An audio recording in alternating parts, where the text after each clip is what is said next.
Yes ma'am. देखो दोबारा से देख लेते, ठीक है। ये शायद रिकॉर्ड नहीं हुआ होगा या कुछ हुआ होगा।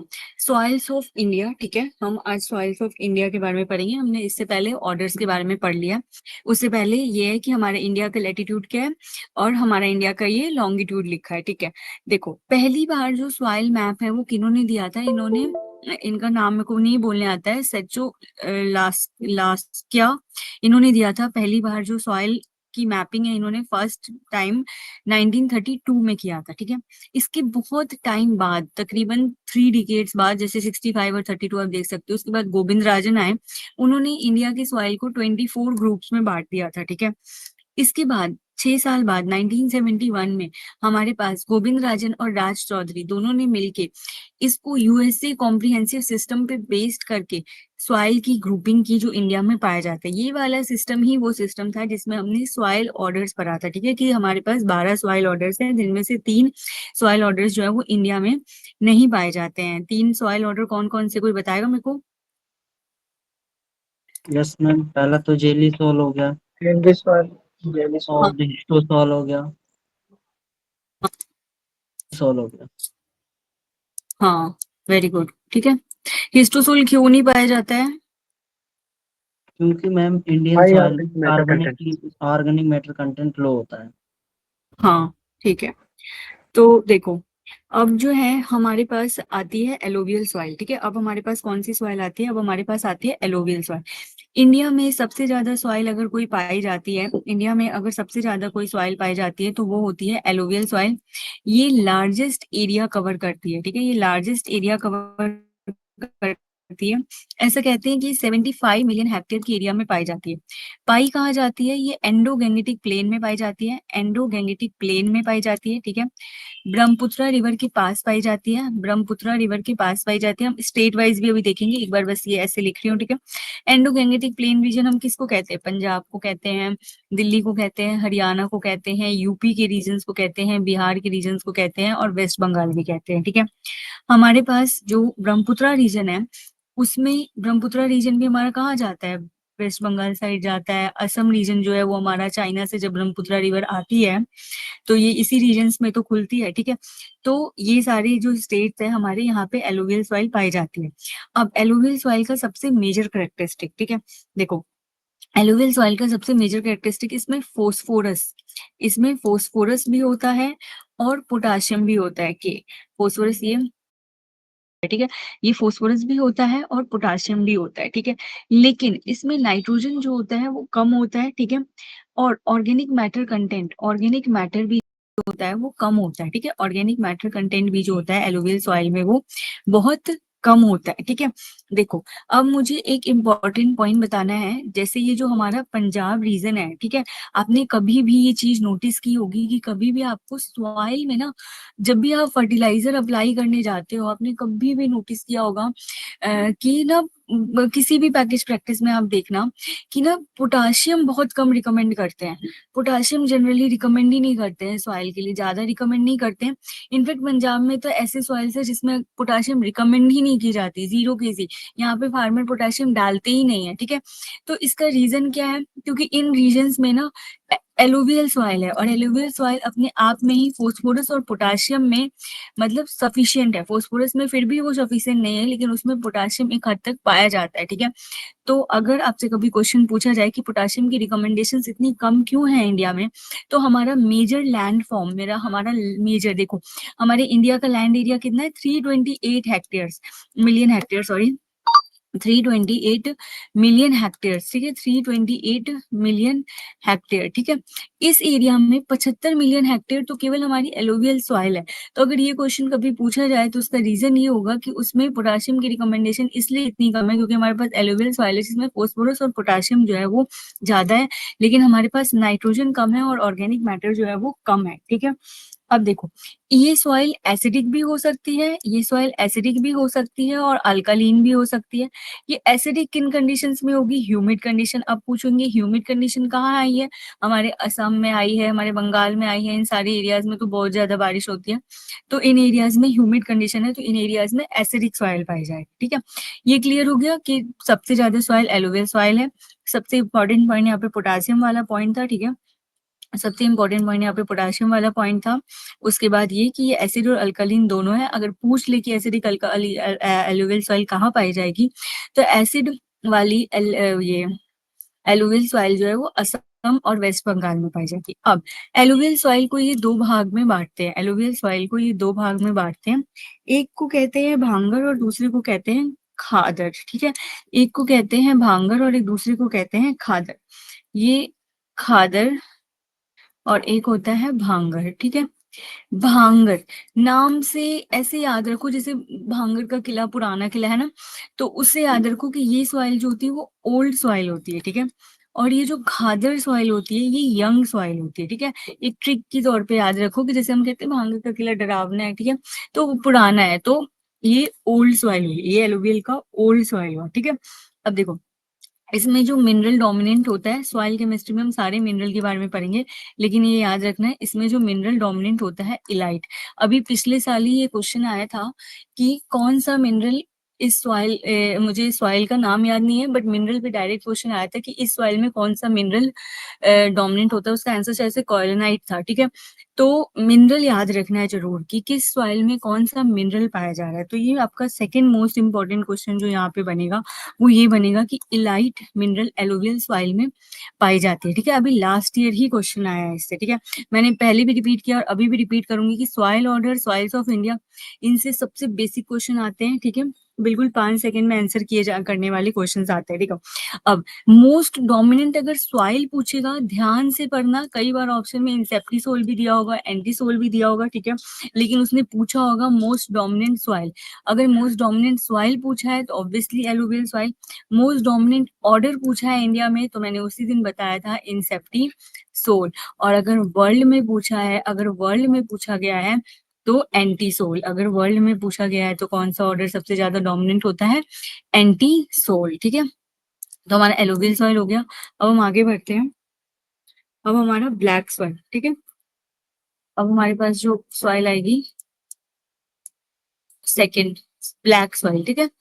ब्लैक सॉइल, देखो ब्लैक सॉइल के बारे में इसको कहते हैं, ये कॉटन सॉइल होती है, ठीक है।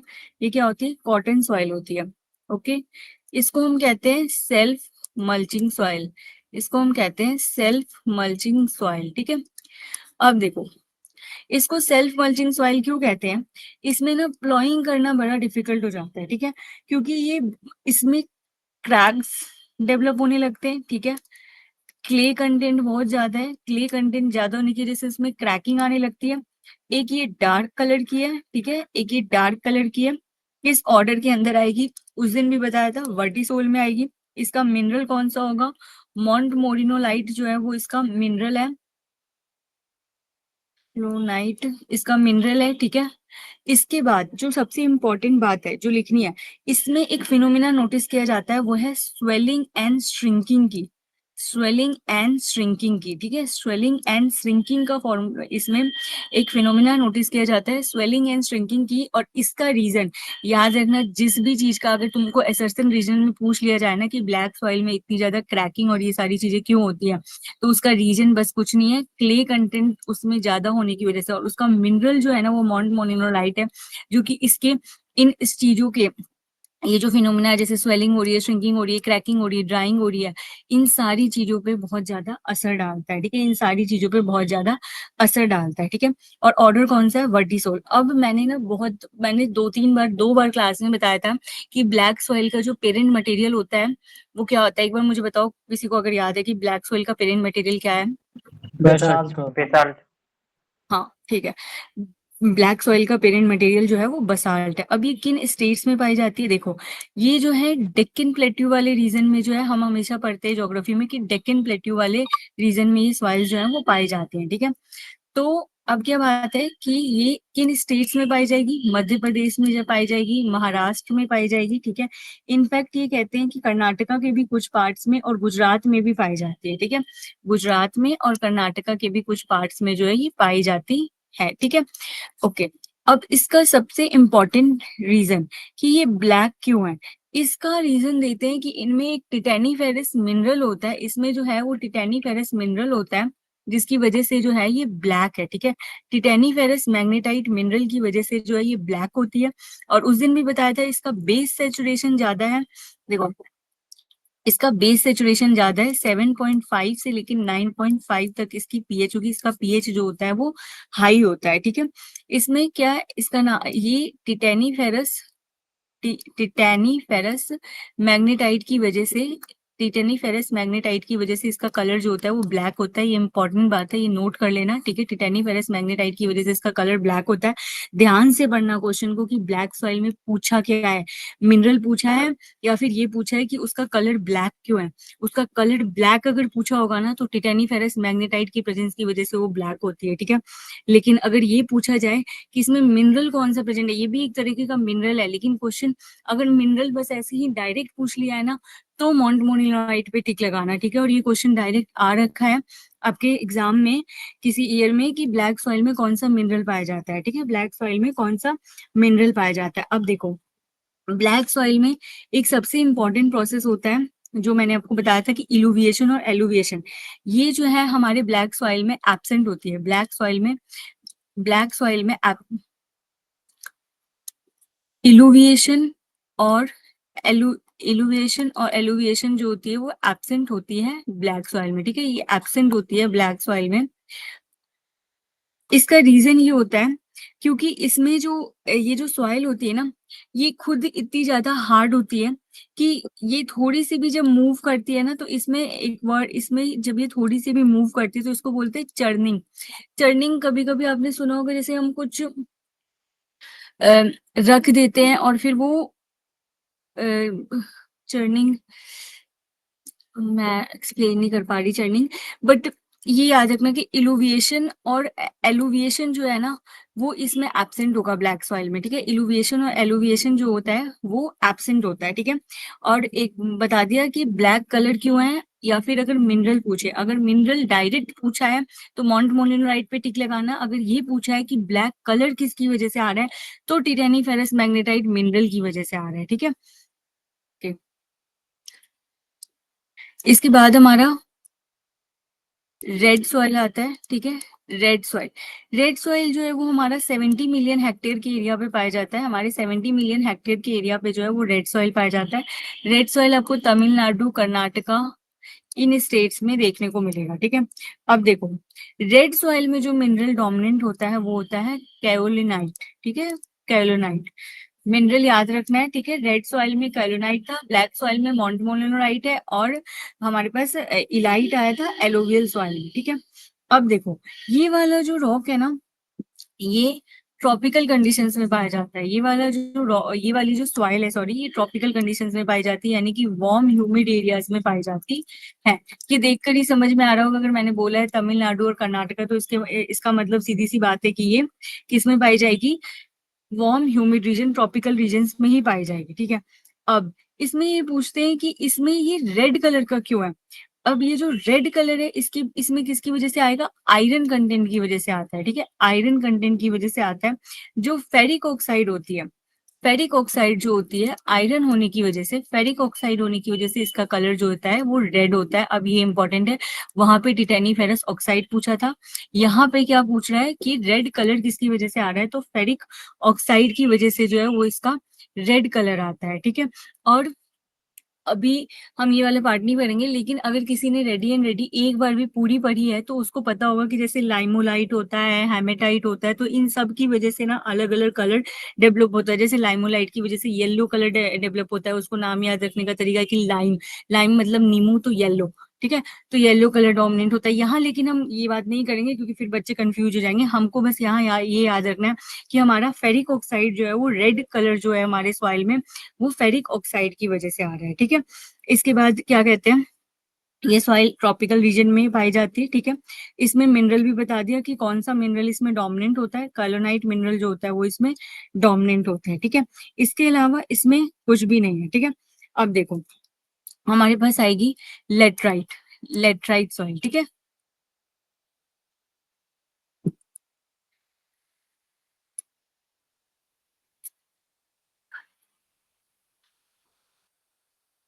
देखो लेटराइट सॉइल उस दिन भी बताया था कि लैटिन वर्ड से डिराइव किया गया जिसका मतलब होता है ब्रिक। लैटिन वर्ड से डिराइव किया गया जिसका मतलब होता है ब्रिक, ठीक है। अब ये सॉइल भी जो है वो क्या कहते हैं, इसमें कैलोनाइट डोमिनेंट होती है। कैलोनाइट डोमिनेंट होती है। ये ट्रॉपिकल एरियाज में जनरली पाया जाता है। ये अब तक याद हो गया होगा क्योंकि लेटराइजेशन प्रोसेस हमने डिस्कस ही किया था वार्म ह्यूमिड ट्रॉपिकल एरियाज में। और तब भी बताया था कि ये मालाबार हिल्स में पाई जाती है, ठीक है। मालाबार हिल्स में पाई जाती है। तब ये बताया था कि इस सॉइल को ज्यादातर लोग जो है वो शिफ्टिंग कल्टीवेशन या फिर ग्रेजिंग एंड ऑल की पर्पज से देखते हैं, ठीक है।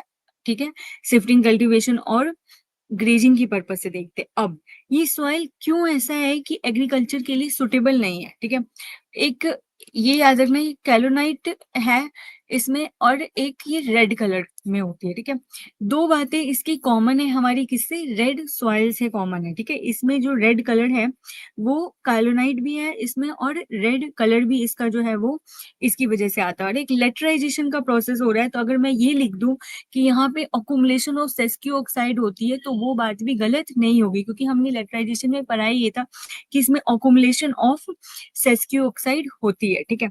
अब इसमें अब इसको क्यों कह रहे हैं कि ये एग्रीकल्चर के लिए इतनी सुटेबल सॉइल नहीं है, तो इस सॉइल को हम कहते हैं मल्टी न्यूट्रिएंट डेफिशिएंट सॉइल। इस सॉइल को हम कहते हैं मल्टी न्यूट्रिएंट डेफिशिएंट सॉइल, ठीक है। मल्टी न्यूट्रिएंट डेफिशिएंट सॉइल के नाम से भी जाना जाता है, ठीक है। मल्टी न्यूट्रिएंट डेफिशिएंट सॉइल के नाम से भी जाना जाता है। तो अब आपको आपका रीजन मिल गया होगा कि क्यों ये सॉइल को कहते हैं कि ये एग्रीकल्चर के लिए सुटेबल नहीं है, ठीक है। हर चीज का रीजन है, ठीक है। और इसका रीजन ये है कि मल्टी न्यूट्रिएंट डेफिशिएंट सॉइल होने की वजह से ये सॉइल जो है हमारा सुटेबल नहीं बताया जाता है इरिगेशन, मतलब सॉरी एग्रीकल्चर के लिए, ठीक है। अब इसका सॉइल स्ट्रक्चर, इस ये कौन से सॉइल ऑर्डर में होता है, ये होता है ऑक्सीसोल सॉइल ऑर्डर में, ठीक है। ये कौन से स्ट्रक्चर में, कौन से उसमें होता है, ये ऑक्सीसोल सॉइल स्ट्रक्चर में होता है, ठीक है। एक बार 2022 में क्वेश्चन आया था, 2022 में इसके ऊपर जो क्वेश्चन आया था 2022 में लेटराइट सॉइल के ऊपर क्वेश्चन आया था, ये था कि हनी कोम स्ट्रक्चर जो है वो किस सॉइल में देखी जाती है। देखो आमतौर पे ये क्वेश्चन जो है वो छोड़ने वाला ही था, ठीक है, क्योंकि ये ISSS में भी नहीं लिखा कि हनी कोम स्ट्रक्चर क्या किस में देखी गई है, ठीक है। लेटराइट सॉइल में हनी कोम स्ट्रक्चर होती है। ये क्वेश्चन 2022 में आया था, ठीक है। तो ये अभी आपको हमको याद रखना है कि क्वेश्चन अब आ गया है तो ठीक है, लेकिन इसमें क्या है कि हनीकॉम स्ट्रक्चर इसमें देखने को मिलती है। एक इसको दूसरे नाम से दूसरा ऐसे भी कहते हैं कि इसमें वेसिकुलर स्ट्रक्चर है, ठीक है। वेसिकुलर स्ट्रक्चर है, ठीक है। हनीकॉम स्ट्रक्चर ऐसा होगा हेक्सागोन टाइप, ठीक है। और इसको ये कहते हैं कि ये बस 40 मिलियन हेक्टेयर एरिया में जो है वो पाई जाती है। इसको याद कर लेना बस, ठीक है। सॉइल के स्ट्रक्चर का डायग्राम कहीं पे भी नहीं बना हुआ है, ना आपके रेडी एंड रेडी में बना है, ना SR रेडी में बना है, ठीक है। ये बस आप रट लेना, ये क्वेश्चन 2022 का ही है, ICAR ने डाला था, ठीक है। एग्रोनॉमी का है वो भी, एग्रोनॉमी JRF का पेपर था जिसमें ये पूछे थे कि हनीकॉम स्ट्रक्चर किस सॉइल में देखी जाती है, तो इसका आंसर था लेटराइट सॉइल में हनीकॉम स्ट्रक्चर जो है वो देखी जाती है, ठीक है। ओके, अब देखो अब हमारे पास आती है डेजर्ट सॉइल, उसके बाद आती है फॉरेस्ट सॉइल, फिर पीट मार्सी सॉइल, और फिर फाइनली हमारे पास आएगी सॉल्ट अफेक्टेड सॉइल, ठीक है। उसके बाद फाइनली हमारे पास आएगी सॉल्ट अफेक्टेड सॉइल, ठीक है। अब देखो पहले हम करते हैं डेजर्ट सॉइल। डेजर्ट सॉइल है तो हमारी कहाँ पाई जाएगी, गुजरात के कुछ एरियाज में पाई जाएगी, राजस्थान में पाई जाएगी, हरियाणा के कुछ एरियाज में पाई जाएगी। तो ये हमारी डेजर्ट सॉइल हो गई। डेजर्ट सॉइल इंडिया में केवल 29 मिलियन हेक्टेयर एरिया में ही पाई जाती है, ठीक है। डेजर्ट सॉइल बहुत कम एरिया में पाई जाती है, और इसका ऑर्डर क्या था, एरिडी सोल, ठीक है। इसका ऑर्डर क्या है, एरिडी सोल एरिया में ही पाई जाती है, ठीक है। इसके बाद हमारे पास है सॉल्ट अफेक्टेड सॉइल, ठीक है। Salt affected soil, salt affected soil जो है वो हमारे इंडिया में केवल 7 मिलियन हेक्टेयर एरिया में पाई जाती है, 6.7 मिलियन हेक्टेयर एरिया में पाई जाती है, ठीक है। इससे रिलेटेड हमारे पास एक इंस्टीट्यूट भी है, central soil salinity research institute. ये कहाँ है, हमारा करनाल में। सारे इंस्टीट्यूट जो है वो याद कर लेना, ठीक है। जो RS मीना की बुक है उसके पीछे जितने भी इंस्टीट्यूट दिए हैं वो सारे याद कर लेना, ठीक है। CSSRI central soil salinity research institute जो है वो हमारा करनाल में, ठीक है। सॉल्ट अफेक्टेड जो सॉइल है हमारी, ये एक तरीके से प्रॉब्लमेटिक सॉइल का पार्ट है, ठीक है। प्रॉब्लमेटिक सॉइल का पार्ट है, ठीक है। ये जो है हम प्रॉब्लमेटिक सॉइल में दोबारा से डिस्कस करेंगे कि इसको हम ठीक कैसे कर सकते हैं। ये प्रॉब्लमेटिक सॉइल में हम दोबारा से डिस्कस करेंगे। तो हमारा डेजर्ट सॉइल हो गया, सॉल्ट अफेक्टेड सॉइल हो गया, अब हमारा फॉरेस्ट सॉइल बचता है, ठीक है, फॉरेस्ट सॉइल। अब फॉरेस्ट सॉइल जो है वो हमारे किन रीजन्स में पाया जाएगा? हमारे हिमालय वाले रीजन में पाया जाएगा। हमारे फॉरेस्ट सबसे ज्यादा कहाँ है? हिमालयन रीजन में ही है, ठीक है। अब इसमें क्या बात है कि ये डार्क कलर के होते हैं, ठीक है। तो बताया डार्क कलर क्यों होता है फॉरेस्ट सॉइल का? क्योंकि उसमें ऑर्गेनिक मैटर कंटेंट जो होता है वो ज्यादा होता है, ऑर्गेनिक मैटर कंटेंट जो होता है वो ज्यादा होता है, ठीक है। इससे रिलेटेड एक बात बताई थी कि जो हमारा ओ हॉरिजॉन होता है वो एब्सेंट होता है किसमें? ग्रासलैंड में। हमारा ओ हॉरिजॉन जो होता है वो एब्सेंट होता है किसमें? ग्रासलैंड में, ठीक है। ग्रासलैंड में हमारा ओ हॉरिजॉन जो होता है वो एब्सेंट होता है, ठीक है। मेरी आवाज कट कट के नहीं आ रही है ना? No ma'am. अच्छा, एक जब आवाज कट कट के आए एक बार मुझे बता देना, ठीक है। Okay ma'am. शायद मेरा डेटा खत्म हो गया है, मेरे को आइडिया नहीं था ना कितना यूज होगा। ओके, ठीक है। देखो, हमारा जो फॉरेस्ट सॉइल है ये हिमालयस रीजन में पाया जाएगा। इसका मतलब सीधी सी बात है, हमारे जम्मू कश्मीर में, हिमाचल प्रदेश में, और ये जितने भी पहाड़ी इलाका है, ये अपना सिक्किम वगैरह, ये सारे एरियाज जो हो गए, यहाँ पे हमारी डेजर्ट सॉइल जो है वो पाई सॉरी, हमारा फॉरेस्ट सॉइल जो है पाया जाएगा डार्क कलर में, यानी कि ऑर्गेनिक मैटर इसमें ज्यादा है। इसको हम कई बार ब्राउन फॉरेस्ट सॉइल्स भी कहते हैं। इसको हम कई बार क्या कहते हैं?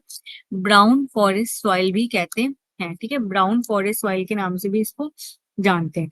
अब इसमें इसमें एक जो यही जो खास बात थी ये थी कि ओ हॉरिजॉन इसमें प्रेजेंट होता है, ठीक है, लेकिन ये एब्सेंट होता है किसमें? ग्रासलैंड में एब्सेंट होता है, ठीक है।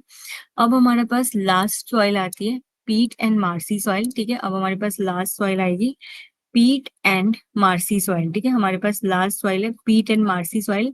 ये मैंने तब भी बताया था, पीट वर्ड का मतलब कि इसमें कार्बन कंटेंट जो है वो बहुत ज्यादा होगा, ठीक है। इसमें कार्बन कंटेंट जो है वो बहुत ज्यादा होगा। इसका मतलब इसमें मैटर ऑर्गेनिक मैटर की जो मात्रा है वो बहुत ज्यादा होगी। ऑर्गेनिक मैटर का जो कंटेंट है वो हाई होगा, ऑर्गेनिक मैटर का कंटेंट हाई होगा, ठीक है। पीट सॉइल जो है ना वो कई बार कैट क्ले के नाम से भी जाना जाता है, कैट क्ले के नाम से जाना जाता है, ठीक है। अब इसमें ऐसा क्या होता है कि ये कैट क्ले बन जाता है? देखो, ये जो सॉइल है ये बहुत ज्यादा ह्यूमिड रीजन्स में पाया जाता है, बहुत ज्यादा ह्यूमिड रीजन्स में पाया जाता है, पहली बात। दूसरी बात, ये केरला स्टेट में पाया जाता है, ठीक है। अब ये बहुत ज्यादा ह्यूमिड रीजन में पाया जाता है जिसकी वजह से ये सॉइल हो जाता है एसिडिक। यहाँ बन जाता है H2SO4। H2SO4 बनने की वजह से इस सॉइल का पीएच जो है वो अचानक से 3 से 4 के बीच में पहुंच जाता है, ठीक है। इसके इसको कैट क्ले के नाम से इसीलिए जाना जाता है क्योंकि इसका पीएच जो है वो बहुत कम हो जाता है, जो कि 4 से कम होता है, और कुछ बुक में टू बी अप्रोक्स उसको 3 से 4 के बीच में वो रेंज लिख देते हैं, ठीक है। अब ये होता क्यों है? क्योंकि यहाँ पे एक चीज पाई जाती है जिसको हम कहते हैं पाइराइट, ठीक है। FeS2 यहाँ पे डोमिनेंट होता है, ठीक है। FeS2 पाइराइट जो है वो यहाँ पे डोमिनेंट होता है, जिसकी वजह से यहाँ पे सल्फेट बनना शुरू हो जाता है, ठीक है। सल्फेट बनना शुरू हो जाता है, और उसके बाद जब ये बारिश या फिर पानी में बहुत ज्यादा टाइम तक सबमर्ज रहती है तो हमारा जो सल्फ्यूरिक एसिड है वो जब अपने ऑक्सीडाइज फॉर्म में पहुंचता है तो वो उसको एसिडिक कर देता है, ठीक है। जैसे ही हमारा सल्फ्यूरिक एसिड H2SO4 जो है वो हमारा ऑक्सीडाइज फॉर्म में होता है, वैसे ही ये सॉइल जो है वो एसिडिक टर्न हो जाती है, और इसका पीएच 3 से 4 के बीच में, या फिर अगर आपको ऑप्शन में मिल जाए कि 4 से कम है तो ये भी कंसिडर कर लेना, ठीक है। इसको कैट क्ले के नाम से जानते हैं, केरला में पाया जाता है, ठीक है। इसको या फिर एसिड सल्फेट सॉइल भी कहते हैं। इसका दूसरा नाम क्या होता है? एसिड सल्फेट सॉइल, ठीक है। एसिड सल्फेट सॉइल के नाम से भी जाना जाता है, ठीक है। तो 2-3 चीजें जो सबसे इंपॉर्टेंट है वो ये याद रखना है कि इसको कैट क्ले भी कहते हैं या फिर एसिड सल्फेट सॉइल भी कहते हैं। कौन सा एसिड बना ये याद रखना, H2SO4 बना, ठीक है। और इसके अलावा ये याद रखना कि इसमें जो मिनरल पाया गया है वो पायराइट है जिसका नाम है FeS2, ठीक है। ओके, इतनी दूर में किसी को कोई डाउट है? मैम पीट मैम सॉइल में जो मिनरल पाया जाएगा जेरोसाइट होगा, किसमें? पीट सॉइल में। नहीं, इसमें पाइराइट पाया जाता है FeS2। बट मैम इसको कैट के लिए उस बेसिस पे कहा गया, क्योंकि जो जेरोसाइड मिनरल पाया जाता है तो वो हल्का येलोइश पिंकिश कलर का होता है। इसको कैट क्ले इसको कैट क्ले तो इसलिए कहते हैं क्योंकि ये एसिड का फॉर्म। आप एक बार मेरे को दिखा देना कि आपने कहाँ पढ़ा है, कौन सी बुक में पढ़ा है। मैम बुक तो नहीं, सर ने लिखवाया था यहाँ, अच्छा, सेमेस्टर में पढ़े फिर थे। फिर सर सही हो सकता है सर सही बता रहे होंगे, मेरे मेरे नॉलेज में नहीं होगा। क्योंकि रेडी एंड रेडी और ऐसा रेडी और सॉइल रिटाइज में आयरन पायराइट ही लिखा है, ठीक है, यस FeS2। मैम। ओके, ठीक है। मैम जेआरएफ में एक बार पूछा था जेरोसाइट होता है। ठीक है, फिर जेरोसाइट होगा। ठीक है, क्यों? लेकिन इसमें पाइराइट भी होता है, याद रखना। शायद कैट क्ले के लिए हो सकता है, यस मैं एक मैम। और बार देखूंगी। कैट क्ले के लिए हो सकता है कि इसको जेरोसाइट की वजह से बोलते हैं, लेकिन इसमें मिनरल FeS2 भी होता है, ठीक है। आयरन पाइराइट भी होता है इसमें मैम, प्रेजेंट होता है, ठीक है। क्योंकि मैम इसी के बेसिस पे इसको टू टाइप में बांट देते हैं एसिड सल्फेट सॉइल को। एक पोटेंशियल एसिड सल्फेट सॉइल, एक एक्चुअल एसिड सल्फेट सॉइल। तो जो पोटेंशियल होता है उसमें मैम Fe2 का ऑक्सीडाइज फॉर्म नहीं होता है, मतलब बनने ही वाली होती है वो, बट बट वो एसिड नहीं होती है। और ओके, जो ठीक इस है, एक्चुअल में pH <4 चला जाता है। ठीक है। Thank you. मैंने ये वाला नहीं पढ़ा है, एक सेकेंड बस।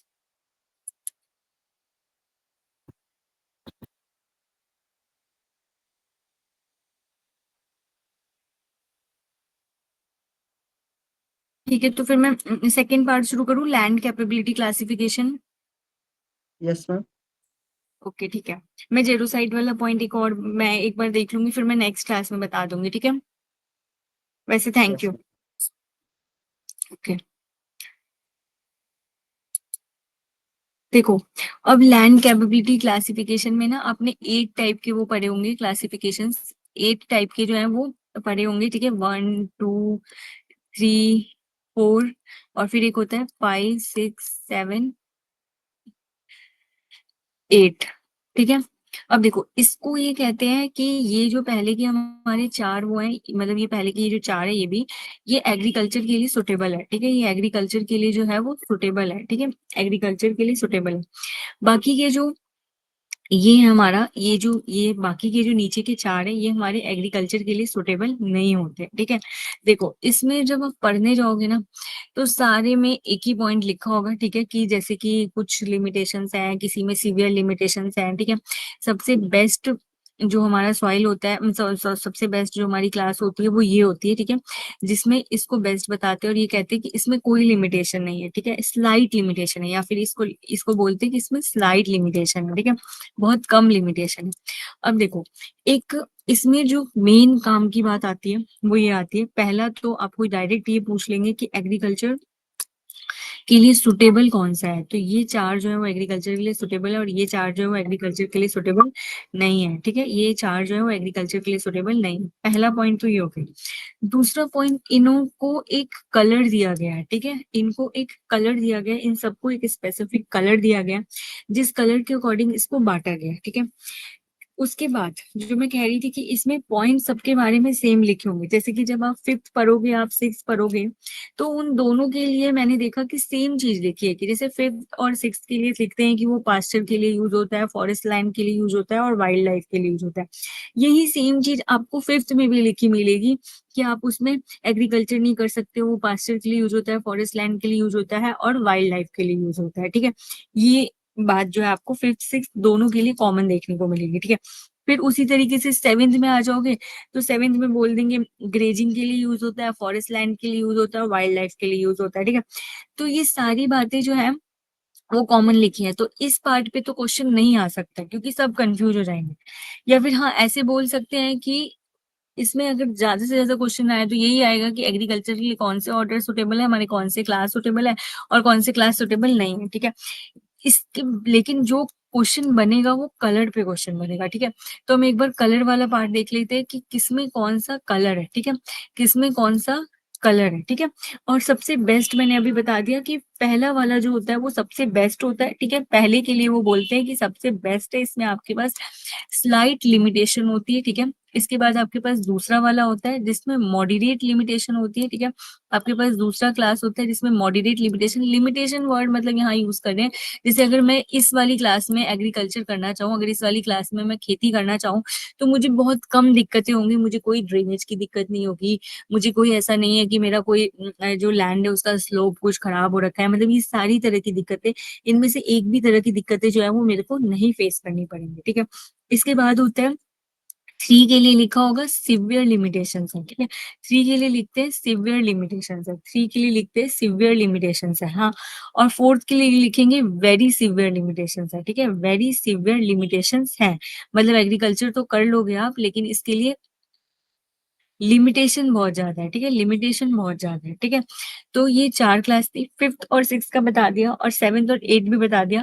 इनमें इन चारों में कोई भी एग्रीकल्चर एक्टिविटी नहीं होगी, ठीक है। अब इनके कलर, ये इससे याद रखो, जैसे फर्स्ट के लिए बिल्कुल स्लाइट लिमिटेशन बोला है तो एग्रीकल्चर हो रही है, अब किसी एरिया में अगर एग्रीकल्चर होती है इसका मतलब वो हरा भरा रहेगा, है ना। तो ग्रीन कलर जो है वो हमारे फर्स्ट का है, ठीक है, ग्रीन। अब ऐसा है कि थोड़ा सा ग्रीन से कुछ थोड़ा सा कम थोड़ा सा ज्यादा लिमिटेशन है, वो एरिया पूरी ग्रीन नहीं होगी। तो ग्रीन से लाइट कलर तो हम येलो को ही मानते हैं, जैसे लीफ भी जब मिनरल न्यूट्रिशन उसमें कमी होने लगती है तो वो धीरे धीरे करके येलो होने लगती है ना, तो वो मान लो कि उस तरीके से याद रखना कि सेकंड वाले में जो थी ना कमी थोड़ी कम थी, तो वो क्या हो गई थी, येलो हो गई थी। फिर धीरे धीरे ब्राउन हो जाती है लीफ, जलनी जैसा दिखने लगती है अगर कोई न्यूट्रिएंट कम होता है। लीफ से याद रखो, ये मैंने ऐसे ही याद किया था कि जैसे लीफ में क्या क्या चेंजेस आते हैं, पहले वो ग्रीन रहती है, हरी भरी मस्त रहती है, फिर उसमें न्यूट्रिएंट की कमी आने लगती है तो ये येलो होने लगती है। फिर धीरे धीरे करके अगर हम उस पर ध्यान न दें तो लीफ जो है वो साइड साइड से करते करते ब्राउन होने लगती है, ठीक है। और एट लास्ट डार्क ग्रे, ठीक है। तो डार्क ग्रे कलर हमारा किसका है, फोर्थ क्लास का, सॉरी सॉरी सॉरी सॉरी, हमारा 4th क्लास का पिंक कलर है, so sorry. Ma'am 4th class का कलर ब्लू होगा। यस मैम, ब्लू होगा। 4th क्लास का कलर तो मेरे मैम को एक थर्ड सेकेंड, मैं बुक देखती हूँ, एक सेकेंड रुको, शायद मुझे गलत याद होगा फिर, रुको।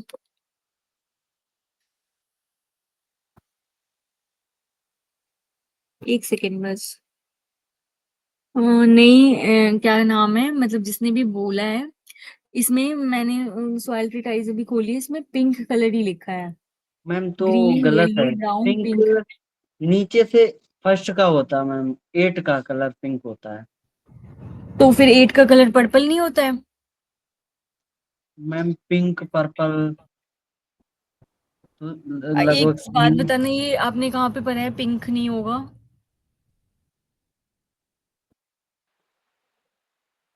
सोर्स मतलब बता सकते हो? क्योंकि मैं अभी बुक खोल के बैठी हूँ, बुक में फोटो भेज सकती हूँ व्हाट्सएप पे, उसमें पिंक ही लिखा है। मैंने बुक इसलिए अभी फिर खोली है, मतलब आपने बोला है उसके बाद, और इसमें मेरे सामने पिंक लिखा है और 8th का कलर लिखा है पर्पल। आप एक बार मतलब अगर अपना सोर्स बता दो तो उसको देख के फिर पता भी लगा सकते हैं, क्योंकि सॉइल ट्रीटाइज तो मतलब अच्छी बुक है, काफी बच्चे पढ़ते हैं। और ये कलर मेन बात है, रेडी एंड रेडी में दिया भी नहीं है कि कौन सा कलर है, उन्होंने बस एक्सप्लेन कर दिया कि किस क्लास में क्या होता है, बट उन्होंने उसमें वो दिया नहीं है। आप फोटो भेज देना एक बार, ठीक है, मैं भी आपको फोटो भेज दूंगी जब ये क्लास ओवर होगी ना, तो मैं आपको ग्रुप में फोटो भेज दूंगी। 4th का कलर पिंक है और 8th का कलर पर्पल है। यस मैम देख लूंगा। देख लिया? अभी बुक से देख लूंगा। अच्छा अच्छा, ठीक है, आप एक बार देख लो, तब तक मैं 8 6 7 8 का देखती हूँ, ठीक है। देखो, तो मैम फोर्थ का ये कलर ब्लू है, मैंने देखा है, ये प्लस वन बुक में है। एक सेकेंड, आपकी आवाज नहीं आ रही, थोड़ा तेज बोलना। एक निम्रत्सुन सेकेंड। का बुक में है, अगर फोर्थ का कलर ब्लू है। 4th का कलर ब्लू दिया है नेमराज में? हाँ। मेरे को ऐसा लगता है ना, नेमराज से ज्यादा फिर सॉइल ट्रीटाइज कंसिडर कर लो, क्योंकि सॉइल ट्रीटाइज बेसिकली सॉइल के ही अपने ऑथर्स ने लिखी है ना। तो फिर अगर उसको ब्लू बोल रहे हैं, एक काम करो, इसको छोड़ देते हैं, ये मैं एक बार सर्च कर लूंगी, ठीक है, गूगल पे एक बार हम देख लेंगे फाइनल, ठीक है। और मेरे पास अभी ISSS वाली बुक है नहीं, मतलब मैं इधर छत पे बैठ के क्लास ले रही हूँ, तो तो फिर मैं ना एक बार वो देख लूंगी रूम में जाके ISSS, ठीक है। डी ISSS के में जो दास होगा ना में तो हम दिए उसको ही नहीं फाइनल है। कर लेंगे। क्या? डी के दास में तो कलर दिए ही नहीं है।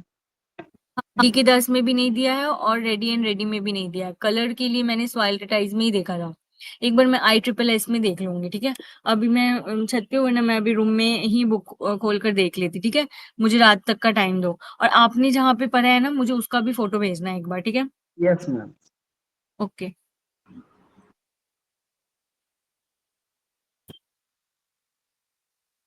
देखो तो ये वाला, बाकी के कलर ठीक है इसमें नेमराज के अकॉर्डिंग। यस मैम, बाकी तो ठीक है। अच्छा, ऐसे होता है थर्ड वैसे, क्लास एक वाला तो रेड है, रेड देखना है थर्ड क्लास वाला। थर्ड क्लास इसमें रेड है। मुझे लगता है हाँ नेमराज में फिर गलत होगा, क्योंकि फिर बिल्कुल ही मैच नहीं कर रहा, क्योंकि इसमें 7th में रेड है। हाँ, क्योंकि फर्स्ट क्लास वाला लाइट ग्रीन है, सेकंड क्लास वाला येलो है, थर्ड क्लास वाला रेड है, फोर्थ क्लास वाला ब्लू है, फिफ्थ क्लास वाला डार्क ग्रीन है, सिक्स क्लास वाला ऑरेंज है, सेवेंथ क्लास वाला ब्राउन है, और एट्थ क्लास वाला पर्पल है। अच्छा, तो इनके दो कलर जो है ना हमारी क्लास से मैच नहीं कर रहे हैं। ये हम देख लेंगे एक बार, ISSS में अगर ये चीज दी होगी ना, तो हम ISSS कंसिडर करेंगे, ठीक है। Yes ma'am. ओके। ठीक है, चलो फिर ये वाला हम कल ही कर लेंगे, लैंड क्लासिफिकेशन। अब हम सॉइल फिजिक्स वाला पार्ट अपना, ये क्या खुल गया, सेकेंड बस। अब हम अपने सॉइल फिजिक्स वाला पार्ट शुरू करते हैं, ठीक है। ये वाला पार्ट एक बार मैं देख लूंगी उससे, ISSS से, फिर हम देख लेंगे, ठीक है। देखो अब हमारा सॉइल फिजिक्स में जिस इस चीज से हमें शुरू करना है वो है हमारा सॉइल का टेक्सचर। हमें जिस चीज से शुरू करना है वो किस चीज से शुरू करना है, हमारे सॉइल के टेक्सचर से शुरू करना है, ठीक है। देखो हमारा सॉइल का जो टेक्सचर होता है, अब सबसे पहली बात जो इसके बारे में पढ़ोगे, बेसिक होता है। बेसिक का मतलब बेसिक वो वाला बेसिक पीएच नहीं, जैसे हम कुछ कहते हैं ना कि ये तो कितनी बेसिक सी बात है ना। कभी कभी कह देते हैं कि ये तो कितनी बेसिक सी बात है, कितनी फंडामेंटल सी बात है ना। तो उस तरीके का बेसिक, ओके। तो ये जो है, मैं इधर ना ब्रैकेट में, मैं इधर उसमें ऑब्लिक में लिख ही देती हूँ फंडामेंटल, वरना बच्चे समझेंगे बेसिक होता है, ठीक है। सॉइल टेक्सचर जो है वो हमारे सॉइल टेक्सचर जो है वो हमारा बेसिक फंडामेंटल है, ठीक है। अब इसको बेसिक फंडामेंटल क्यों कह रहे हैं? इसको इसलिए ये कह रहे हैं क्योंकि जो भी हमारा कल्टीवेशन होगा वो इसी पे डिपेंड करेगा। हमें किस तरीके की क्रॉप लगानी है, हमें क्या करना है, वो इसी बात पे डिपेंड करेगा कि हमारे सॉइल का टेक्सचर क्या है। फॉर एग्जाम्पल, अब देखो, ये अगर मेरा पास सैंडी सॉइल है, राजस्थान में मैं रहती हूँ, तो मैं वहां पे उसके अकॉर्डिंग का क्रॉप लगाऊंगी। जैसे आप राजस्थान में चले जाओगे तो आपको बाजरा देखने को मिलेगी ज्यादा, वहां पे रेतीली मिट्टी है, ठीक है। वहां पे आप कभी भी पैडी नहीं लगा पाओगे, सारा मिट्टी से पानी निकल के चला जाएगा बाहर, ठीक है। आप हरियाणा में जाते हो, आपने सरसों देखी होगी, कॉटन भी लोग अब बीजने लगे हैं, लेकिन कॉटन की वजह से भी कॉटन इतने अच्छे से रेतीली मिट्टी पे सरवाइव नहीं कर पाती है, ठीक है। लेकिन अब अगर वही हरियाणा के, सॉरी, वही अब अगर आप हरियाणा के उस एरियाज में देखोगे, जैसे कुरुक्षेत्र इन वाले एरियाज में, तो वहां पे उनकी मिट्टी जो है वो क्ले मिट्टी है उनकी, ठीक है। तो वहां पे आपको पैडी मिलेगी देखने को। तो हमारा सारी चीज जो है वो सॉइल की टेक्सचर पे डिपेंड कर रही है कहीं ना कहीं। तो ये बेसिक एक फंडामेंटल फीचर है, ठीक है। अब जो हमारा सॉइल टेक्सचर है, इसके बारे में एक और बात कही जाती है कि ये परमानेंट होता है, ठीक है। ये क्या होता है? परमानेंट होता है, ओके। ये परमानेंट होता है। अब देखो, कोई हो तो वो कह सकता है कि हम क्यों नहीं राजस्थान के खेत में जाके उसकी रेतीली मिट्टी तुम कहीं और से अपनी क्लेई मिट्टी, अपनी लोमी मिट्टी लाएं और वहां डाल दें, ठीक है। आप एक हद तक 1 एकड़ लैंड, 2 एकड़ लैंड पे आप ये काम कर सकते हो, वो भी आपको बहुत महंगा पड़ेगा, ठीक है। आप सिल्ट मिला सकते हो अपने सैंडी सॉइल में, नो डाउट, लेकिन वो चीज बहुत महंगी है। आप राजस्थान जैसा जो इंडिया का सबसे बड़ा स्टेट है उसमें आप ये काम नहीं कर सकते हो, सीधी सी बात है। तो इसका मतलब है आप सॉइल टेक्सचर को कभी नहीं बदल सकते हो। वो एक परमानेंट फीचर होता है, बेसिक फंडामेंटल फीचर होता है, ठीक है। और कैनॉट बी इजिली अल्टर्ड, ये लाइन इसके बारे में लिखी जाती है, ये वर्ड आपको देखने को मिलेगा, कैनॉट बी इजिली अल्टर्ड, ठीक है, इसको बोलते हैं, okay. Cannot be easily Altered करके इसको बोलते हैं, ठीक है। अब इसमें हम क्लासिफिकेशन देखेंगे कि हमारा क्या है, ठीक है, सॉइल का, ठीक है। सॉइल हम कैसे सॉइल को इसको बांट रहे हैं, ठीक है। देखो इसमें पहले तो आपको सुनने को मिलेगा कि एक कोर्स टेक्सचर होता है, ठीक है, एक फाइन टेक्सचर होता है, मतलब एक होता है सिल्ट, मैं उसको ठीक कर रही हूँ, ठीक है, एक होता है क्ले। देखो ये होता है कोर्स सैंड। कोर्स का मतलब हुआ जो थोड़ा उसके पार्टिकल्स बहुत बड़े बड़े हैं, अभी वेदर्ड होके जस्ट आए हैं, इतने अच्छे से वेदर्ड नहीं है, कई जगह पे तो लिख देते हैं अनवेदर्ड पार्टिकल्स है, ठीक है। सैंड के बारे में रेडी एंड रेडी में जब आप सैंड का डेफिनेशन पढ़ोगे तो उसमें लिखा होगा अनवेदर्ड पार्टिकल्स है, ठीक है, अनवेदर्ड पार्टिकल्स है, ठीक है। इसके बाद फाइन सैंड, थोड़ा सा उसका जो पार्टिकल का साइज है वो कम होगा, अभी हम पार्टिकल का साइज भी लिखेंगे। और ये क्वेश्चन पिछले ही साल, जिस साल मैं बैठी थी इसमें आईसीआरपीजी का एग्जाम देने के लिए, ये क्वेश्चन आया था, ठीक है। तो ये इंपॉर्टेंट है। ये रेडी एंड रेडी जो पुरानी वाली होगी, पुरानी वाली रेडी एंड रेडी भी पढ़ के बैठना, ठीक है। नई वाली रेडी में बहुत कुछ ऐसा है जो नया भी और फालतू भी है, ठीक है। लेकिन पुरानी वाली रेडी जो है, रेडी एंड रेडी है, वो बिल्कुल जरूर पढ़ के बैठना, ठीक है। देखो अब कोर्स टेक्सचर सॉइल का जो डायमीटर है वो 2.2 mm तक का होता है, ठीक है। ये क्वेश्चन जो अभी, ये जो भी मैं बता रही हूँ, पिछले साल ही क्वेश्चन में आया है, ठीक है। और ये जो होता है फाइन का, ये 0.22 0.02 होता है। इसको याद करने का तरीका आप देखते जा रहे हो, जैसे जैसे ये पॉइंट लग रहा है ना, एक एक जीरो बढ़ते जा रहे हैं, 0.02 से 0.002 तक, ठीक है। इसके बाद क्या है, 0.002 से कम। तो ये देखो यहाँ पे ये 0.2 था, इसके आगे फिर एक जीरो लग गया, फिर यहाँ से शुरू होके फिर इसके आगे जीरो लग गया। ये इनका साइज है, इनका डायमीटर है, ठीक है। किसी भी पार्टिकल का हमेशा डायमीटर दिया होता है, ठीक है। तो डायमीटर के थ्रू इन्होंने ये मेजर करके बता दिया। अब देखो ये जो आप पढ़ रहे हो, ये किसके अकॉर्डिंग दिया गया है, ये दिया गया है ISSS के अकॉर्डिंग दिया गया है। मैं अभी बुक की बात नहीं कर रही हूँ, ये होती है international society of soil science, ठीक है। इसका फुल फॉर्म है international society of soil science. इसने ये दिया है, तो ये टेबल आपके लिए इंपॉर्टेंट है। ये वाला जो टेबल है वो आपको रेडी एंड रेडी में भी मिलेगा, और इसी टेबल से पिछले साल जो आपको क्वेश्चन आया था, ठीक है, इसी टेबल से पिछले साल जो है वो आपको क्वेश्चन आया था, तो ये आपको याद रखना है। अब हम बारी बारी से तीनों सॉइल डिस्कस करेंगे, सैंड, सिल्ट और क्ले, ठीक है। जो भी होता है इनका फीचर्स ये सब डिस्कस करेंगे, ठीक है।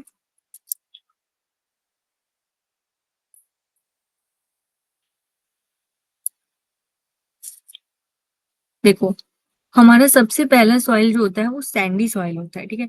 सैंडी सॉइल जैसे सैंडी सॉइल क्या, रेतीली मिट्टी देखकर पता चल जाएगी, देखकर नहीं पता चलेगी तो फील करके पता चल जाएगी, फील करके पता चल जाएगी। आपके हाथों में फील करने का मेथड वो ये बोलते हैं कि इंडेक्स फिंगर को अपने थंब के नीचे और उस सॉइल को रखो और उसको ऐसे ऐसे रब करो, आपको अपने आप पता चल जाएगा कि हमारा जो सॉइल है वो, हमारा जो सॉइल है वो सैंडी है या फिर हमारा सॉइल जो है वो सैंडी है, क्लेई है, क्या है, ठीक है। तो इसको फील करके आप पता लगा सकते हो। अब देखो इसमें कुछ क्वालिटीज अच्छी होती है, अगर आप इसमें प्लांट को डालो तो इसका एरेशन अच्छा होता है, ठीक है। इसका इसका ड्रेनेज जो होता है वो अच्छा होता है, इसका इसका ड्रेनेज जो होता है वो अच्छा होता है, ठीक है। इसका ड्रेनेज अच्छा है, ओके। अब ड्रेनेज अच्छा है तो मैं पैडी तो इधर कल्टीवेट नहीं कर सकती हूँ, लेकिन हाँ कुछ ऐसी क्रॉप्स है जिनको कम पानी चाहिए, सोरगम है, बाजरा है, इनको मैं इनको जरूर उगा सकती हूँ, ठीक है। इसका एरेशन अच्छा है, इसका ड्रेनेज अच्छा है, इसका मतलब इसकी वाटर होल्डिंग कैपेसिटी अच्छी नहीं है। अगर इसका ड्रेनेज अच्छा है तो इसका मतलब है इसकी वाटर होल्डिंग कैपेसिटी अच्छी नहीं है। सवाल उठता है क्यों नहीं। देखो मैक्रोपोर्स होते हैं, ठीक है, मैक्रोपोर्स होते हैं। मैक्रोपोर्स वो पोर्स होते हैं डायमीटर जिनका डायमीटर 0.08 mm से ज्यादा होता है। 0.08 mm से ज्यादा होने वाले डायमीटर्स को हम क्या बोलते हैं, मैक्रोपोर्स बोलते हैं। तो वो इसके बारे में बोलते हैं कि क्यों वाटर होल्डिंग कैपेसिटी हमारे सैंडी सॉइल की कम है, तो उनमें ना मैक्रोपोर ज्यादा होता है। लेकिन क्लेई सॉइल में वाटर होल्डिंग कैपेसिटी ज्यादा होने का रीजन बताया जाता है कि उसमें माइक्रोपोर ज्यादा होता है, ठीक है। याद रखना इस क्वेश्चन का रीजन पूछा जाता है, और इसका रीजन ये है कि सैंडी सॉइल में मैक्रोपोर ज्यादा होते हैं, लेकिन क्लेई सॉइल में जो है हमारे माइक्रोपोर ज्यादा होता है, ठीक है। तो ये तो समझ में आ गया कि वाटर होल्डिंग कैपेसिटी कम है। अब एक और पॉइंट क्या होती है, इसमें न्यूट्रिएंट होल्डिंग कैपेसिटी भी जो होती है, इसकी न्यूट्रिएंट होल्डिंग कैपेसिटी भी जो होती है वो कम हो गई, न्यूट्रिएंट होल्डिंग कैपेसिटी भी जो है उसकी कम हो गई। तो मतलब रेतीली मिट्टी तो हमारी अच्छी नहीं है खेती के लिए, ये मेरे को समझ में आ गया। अब देखो हमारे पास सिल्ट सॉइल होगा, ठीक है, सिल्टी सॉइल होगा। अब इसके केस में क्या होगा, हमारा जो सिल्टी सॉइल है, अब इसके केस में क्या होगा, देखो अभी जैसे हम सैंड लिखा, सिल्ट लिखा और क्ले लिखा, ठीक है, तो देखो ये जो सॉइल है ना, ये इन दोनों के बीच में इसका कैरेक्टरिस्टिक लाई करेगा। मतलब जैसे अगर मैं यहाँ लिखूं कि इसकी वाटर होल्डिंग कैपेसिटी कम है, इसकी न्यूट्रिएंट होल्डिंग कैपेसिटी कम है, लेकिन इसकी एरेशन अच्छी है, इसका ड्रेनेज अच्छा है, ठीक है, ये अच्छा है, तो इसमें मैं लिखूंगी कि ठीक है, इसका वाटर होल्डिंग कैपेसिटी मॉडरेट है, इसका न्यूट्रिएंट होल्डिंग कैपेसिटी मॉडरेट है, इसका एरेशन जो है वो मॉडरेट है, सब कुछ यहाँ पे मैं लिखूंगी मॉडरेट है, इसका ड्रेनेज भी जो है वो मॉडरेट है। लेकिन अब वही मैं क्ले सॉइल के बारे में लिखूंगी तो इसका वाटर होल्डिंग कैपेसिटी हाई है, इसका ये क्या लिखा था मैंने, न्यूट्रिएंट होल्डिंग कैपेसिटी, ये भी जो है वो हाई है, न्यूट्रिएंट होल्डिंग कैपेसिटी भी जो है वो हाई है, ठीक है। इसके बाद लिखा था एरेशन जो है कम होगी, एरेशन क्या होगी, कम होगी, बिल्कुल कम होगी एरेशन, ठीक है। इसके बाद जो होगा हमारा ड्रेनेज भी जो होती है वो हमारे क्लेई सॉइल में जो होती है वो कम होती है, ड्रेनेज भी जो होती है वो हमारी क्लेई सॉइल में कम होती है, तो ठीक है। फिर अगर आपको किसी भी चीज का ऑर्डर बनाने के लिए पूछा जाएगा ना, तो आप ऑर्डर जब बनाओगे तो मान लो मैंने वाटर होल्डिंग कैपेसिटी का ऑर्डर बनाया तो मैं लिखूंगी क्ले का ज्यादा है, इसके बाद सिल्ट का होता है, इसके बाद सैंड का होता है। यही मुझे पूछ ले कि एडिशन का ऑर्डर बता दो, कि एडिशन क्या होता है, basically exchange of gases, exchange of gases कितने अच्छे से हो रहे हैं, ये चीज क्ले सॉइल में अच्छे से नहीं हो पाती है, ठीक है। एडिशन, तो एडिशन का ऑर्डर हमारा बनेगा कि सैंडी हो गई, सिल्टी हो गई और क्ले सॉइल हो गई, ठीक है। तो बार बार देखो बीच में ही आई, तो ये इनके कैरेक्टर्स के इनके इंटरमीडिएट होती है, आप लाइन पढ़ोगे बुक में कि इंटरमीडिएट होती है इन दोनों के, किसी भी चीज के ये जो सॉइल है वो इंटरमीडिएट होती है, ओके। अब हमने सॉइल टेक्सचर का डेफिनेशन देख लिया, सॉइल इसका डायमीटर देख लिया, ठीक है, सॉइल टेक्सचरल क्लासेस, ठीक है। ये जो था हमने ये देखा कि अच्छा माइक्रोपोर्स किस में ज्यादा बताए थे, माइक्रोपोर्स मैंने किस में ज्यादा बताए, क्ले सॉइल में। क्ले सॉइल, हाँ क्ले सॉइल में। माइक्रोपोर्स का डायमीटर क्या बताया था, लेस देन 0.08 mm। 0.08। सॉरी, हाँ एकदम करेक्ट, ठीक है। अब देखो ये जो हमारा सैंडी सॉइल होता है ना, ये आपको एक रेडी में आपको एक पॉइंट देखने को मिलेगा, ठीक है। हमारा ये जो सैंडी सॉइल है इसमें क्वार्ट्स पाया जाता है, इसमें क्वार्ट्स मिनरल जो होता है वो डोमिनेंट होता है, इसमें क्वार्ट्स मिनरल डोमिनेंट होता है, ठीक है। मैंने प्रीवियस क्लासेस में आपको क्वार्ट्स से रिलेटेड एक वो बताया था, एक इसकी कैरेक्टरिस्टिक बताई थी, मेरे को बता दो किसको याद है। मैम ये आसानी से वेदर्ड नहीं होता है, ये क्वार्ट्ज। मैम हाँ वाटर में इनसॉल्युबल होता है। लीस्ट वेदरिंग होता है। हाँ लीस्ट वेदरिंग होता है, और ये सारी चीजें हम आगे जब पढ़ेंगे ना सॉइल केमिस्ट्री, तब हम उसमें पढ़ेंगे कि मिनरल क्यों नहीं वेदर होता है, बट चलो याद रखने के लिए याद रखना, इसका स्ट्रक्चर टाइटली पैक्ड होता है, इसका स्ट्रक्चर जो होता है ना वो टाइटली पैक्ड होता है, जिसकी वजह से क्वार्ट्ज जो होता है वो लीस्ट वेदर्ड होता है, ठीक है, लीस्ट वेदर्ड होता है, ठीक है। अच्छा एक और चीज याद रखना, सैंडी सॉइल के बारे में कभी कभी आप ये भी लिख देते हैं, मतलब लोग ये भी लिख देते हैं, बुक में लिखा होता है विजिबल फ्रॉम नेक्ड आईज, मतलब आप इसको खुद से आंखों से देख सकते हो। ऑब्वियसली बात है, कभी आपने महसूस करना, आपको रेतीली मिट्टी देखकर ही समझ में आ जाती है वो रेतीली मिट्टी है, उसका कलर ही अलग होता है, ठीक है। डार्क कलर होता है तो आप समझ जाते हो कि हाँ ठीक है थोड़ी अच्छी मिट्टी है, क्लेई मिट्टी होगी, ठीक है। इसके अलावा इनमें कौन से गुण नहीं पाए जाते, सैंडी सॉइल में कौन से गुण नहीं पाए जाते, इसमें मेरा माउस आ गया, हाँ प्लास्टिसिटी, इनकी प्लास्टिसिटी जो होती है वो कम होगी, ठीक है। इसमें प्लास्टिसिटी वाला तो कोई गुण होगा ही नहीं, कम तो छोड़ो प्लास्टिसिटी का गुण होगा ही नहीं। क्ले सॉइल को खींचो कि खींच मतलब जब हम बचपन में क्ले से खेलते थे, ठीक है, वो वैसे सॉइल वैसे नहीं होते, लेकिन जब हम बचपन में क्ले से खेलते थे तो खींचती थी ना, तो उसी तरीके से इसमें प्लास्टिसिटी जो होती है वो होती ही नहीं है, ठीक है। प्लास्टिसिटी क्या होती है, इसमें नहीं होती है। वाटर होल्डिंग कैपेसिटी बता दी, न्यूट्रिएंट होल्डिंग कैपेसिटी बता दी, विजिबल फ्रॉम नेक्ड आइज, तो जितने भी फीचर्स है इसके वो मैंने आपको बता दिए, ठीक है। अब देखो ये जो क्लासेस हैं अब इनको ना सॉइल टेक्सचरल क्लासेस बोलते हैं, तो इसको किस तरीके से बांटा जाता है, ठीक है। ये जो मैंने आपको बताया ना, ये एक तरीके से सॉइल नहीं थी, ये अभी था फ्रैक्शंस था, ठीक है। मतलब कि किस सॉइल में कितना फ्रैक्शन में सैंड है, सिल्ट है, क्ले है। देखो कोई भी सॉइल अगर मैं सैंडी कह रही हूँ तो इसका ये मतलब नहीं कि उसमें क्ले है ही नहीं, ठीक है। वो कुछ फ्रैक्शंस तो उसमें हो गए। तो जो भी मिट्टी बनती है वो सैंड, सिल्ट और क्ले के कुछ फ्रैक्शन से बनती है। किसी में क्ले ज्यादा होता है, किसी में सिल्ट ज्यादा होता है, किसी में सैंड ज्यादा होता है। पर कोई भी मिट्टी अगर मैं रेतीली कह रही हूँ तो इसका ये मतलब कभी भी नहीं है कि वो पूरी ही मिट्टी सैंडी है हमारी, ठीक है। वो पूरी ही मिट्टी हमारी सैंडी है। तो हम अब टेक्सचरल क्लासेस देखेंगे, ठीक है।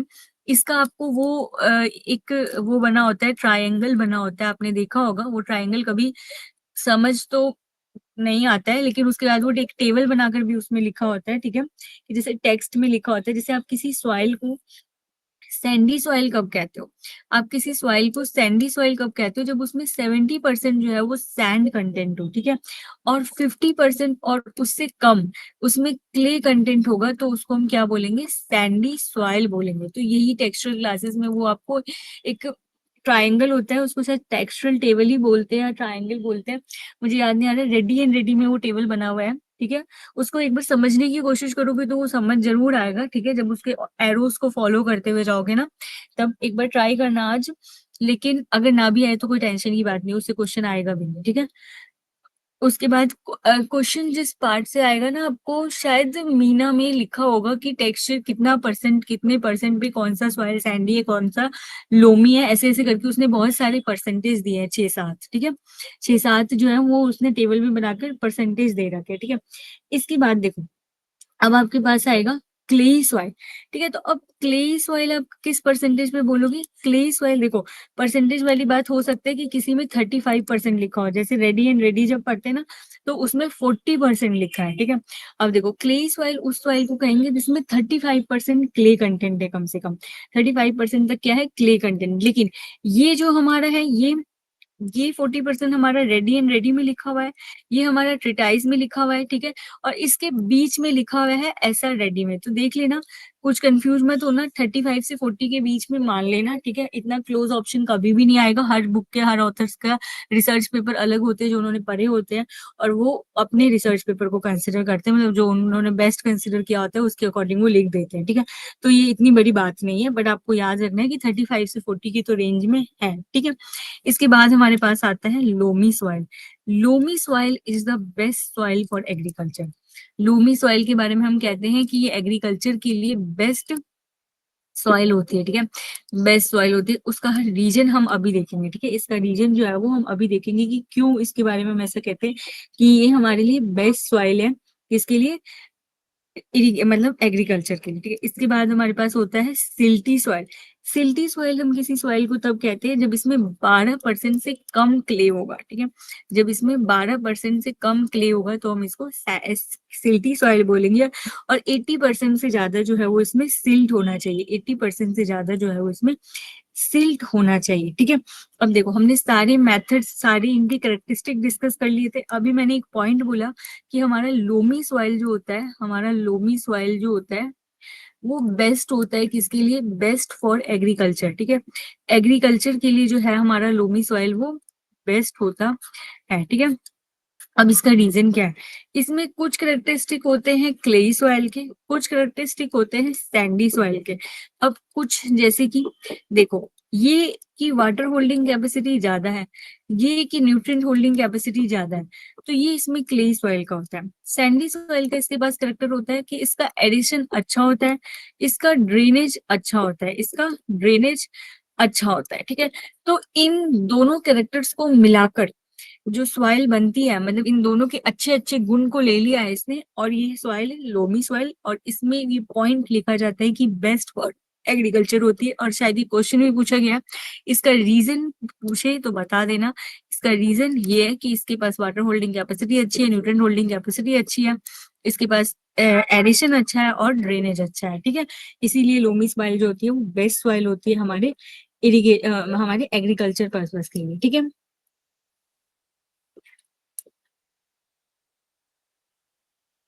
और इसके अलावा तो ये बातें तो पता होती है कि ऑर्गेनिक मैटर यहाँ पे हमारे पास ज्यादा होता है, ठीक है।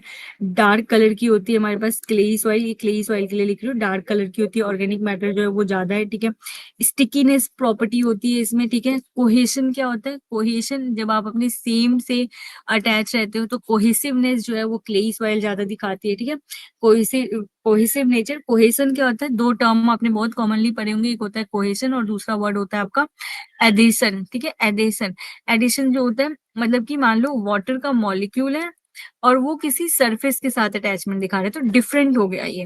और कोहेशन क्या होता है, सेम के साथ, मतलब जैसे वाटर वाटर एक दूसरे से जुड़ा है, क्लेई सॉइल से जुड़ी हुई है ना, क्ले पार्टिकल क्ले फ्रैक्शन से जुड़ा हुआ है, तो ये सारी चीजें किसमें होती है, क्लेई सॉइल में होती है, ठीक है।